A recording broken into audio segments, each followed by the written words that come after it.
Pemirsa, lembaga Think Tank Core Indonesia mengingatkan pemerintah turunnya jumlah pemudik tahun ini menjadi sinyal daya beli melemah, terutama masyarakat menengah ke bawah. Fenomena ini dapat menjadi tanda bahaya krisis ekonomi tengah mengancam Indonesia jika pemerintah tidak segera mengambil langkah tepat untuk mengatasinya. Apalagi krisis ekonomi dapat memicu keresahan sosial seperti meningkatnya kriminalitas dan potensi konflik identitas. Kami telah menyiapkan reportasenya untuk Anda.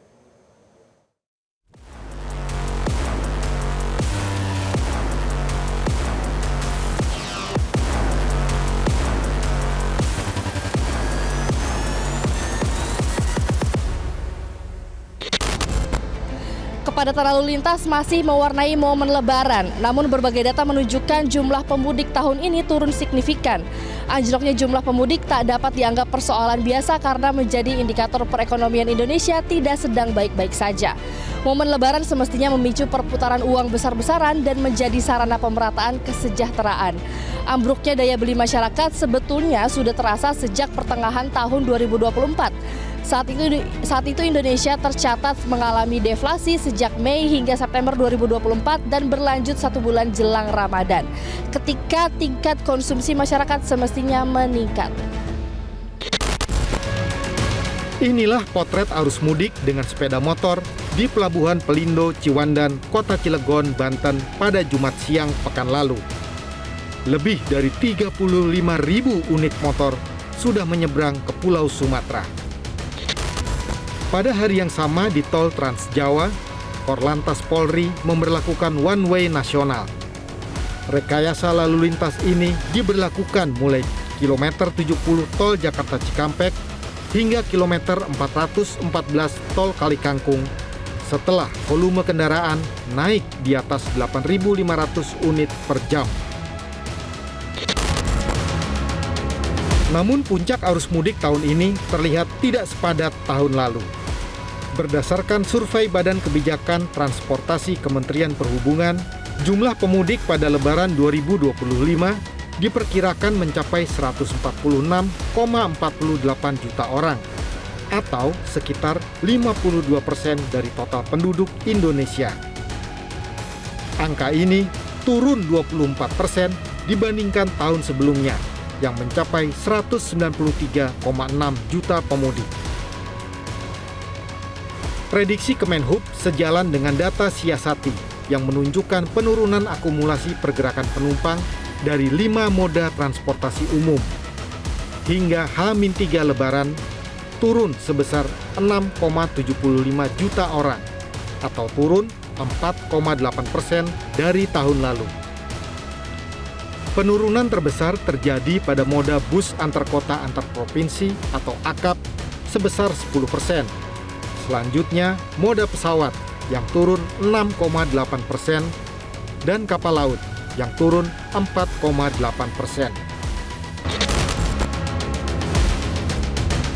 Indikasi persoalan ekonomi dapat pula kita tangkap dari pernyataan Wakil Ketua Umum Kamar Dagang dan Industri Indonesia bidang pengembangan otonomi daerah Sarman Simanjorang yang mengatakan uang yang beredar di momen Hari Raya Idul Fitri tahun ini hanya 137,97 triliun rupiah.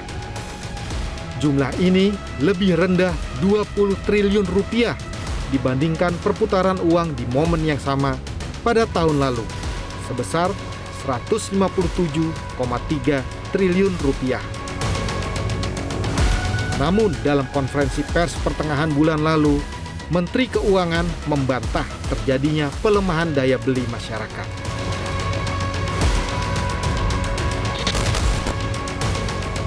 Pada 26 Maret 2025, Menko Perekonomian Airlangga Hartarto juga menepis terjadinya penurunan jumlah uang yang beredar di masyarakat. Padahal berbagai indikator makro menunjukkan Lebaran tahun ini diwarnai kelesuan ekonomi. Nah, untuk tahun ini memang agak berbeda ya menurut saya karena kalau lihat dari data-data hampir semua indikator makro yang terjadi ya, baik itu dari tingkat penjualan barang-barang retail, kemudian juga dari tingkat jumlah orang yang mudik ya, juga dari kenaikan harga-harga. Nah ini tidak seperti biasanya. Nah bahkan kalau kita lihat harga itu relatif turun, jumlah orang yang mudik juga turun, penjualan retail itu juga banyak yang sangat kecil sekali pertumbuhannya. Nah ini sebetulnya anomali yang tidak dalam artian tidak biasa terjadi dalam momen Ramadan menjelang Lebaran. Lembaga Center of Reform on Economic KOR Indonesia menilai turunnya jumlah pemudik tahun ini merupakan salah satu sinyal lemahnya daya beli masyarakat, terutama kelompok menengah ke bawah. Pelemahan ekonomi di sekitar Lebaran 2025 dapat menjadi alarm bahwa krisis ekonomi terulang kembali jika pemerintah tidak segera mengambil langkah tepat untuk mengatasinya. Secara tahunan mungkin tadi ya pertumbuhannya di 4,9%-an, tapi kalau secara kuartalan kemudian pertumbuhannya itu minus terus ya. Nah ini juga sudah mulai mengarah kepada kondisi yang menuju ke krisis, walaupun belum bisa technically dikatakan krisis ya.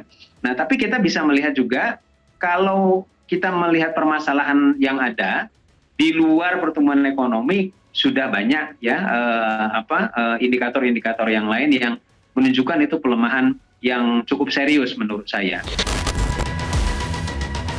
Dalam laporan bertajuk Awas Anomali Konsumsi Jelang Lebaran 2025, KOR Indonesia mengingatkan para pembuat kebijakan bahwa rendahnya pendapatan secara sosial dapat memicu konflik horizontal di tengah meningkatnya tekanan kebutuhan ekonomi. Sosiolog UGM Ari Sujito menjelaskan, krisis ekonomi dapat memicu konflik identitas hingga kerusuhan. Nah, ketika ini fenomena pemutusan hubungan kerja, PHK, terus kelangkaan sumber daya, uang juga nggak ada peredaran, Pemda dipotong semua atas nama efisiensi dan sebagainya, tidak ada solusi. Misalnya orang dulu bekerja, pulang dari kerja, menghidupi warung, beli makanan kecil terus bawa pulang, warung hidup. Terus nanti kayak gitu-gitu loh mas, perputaran ekonominya.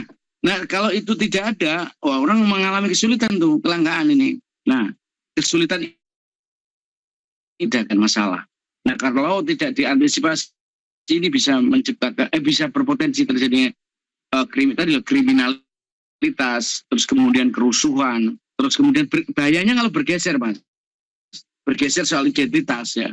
Identitas, jadi sebetulnya ini problem struktural berubah menjadi kecemburuan sosial dan sebagainya itu yang dipoles lewat identitas agama, etnis dan sebagainya. Ari mengkritik proses pembuatan kebijakan yang dinilai hanya berdasarkan laporan dan tidak berdasarkan realita di lapangan. Dan atas dasar itu yang kita pikirkan sekarang adalah cara membaca teknokrasi versi pemerintah ini harus dikoreksi karena potret realitas di grassroots itu beda sekali. Gitu. Oleh karena itu saya ini harus lebih melihat, mempertimbangkan realitas di grassroots. Karena kalau enggak nanti bisa keliru. Jadi mengalami hambatan, mereka nggak bisa bergerak gitu. Nah ini yang saya sebut mereka masih menahan diri mas. Nah tapi sampai kapan? Nah ini kan ketegangan di grassroots itu nggak seolah-olah disimplifikasi sekedar ini bukan karena daya beli menurun.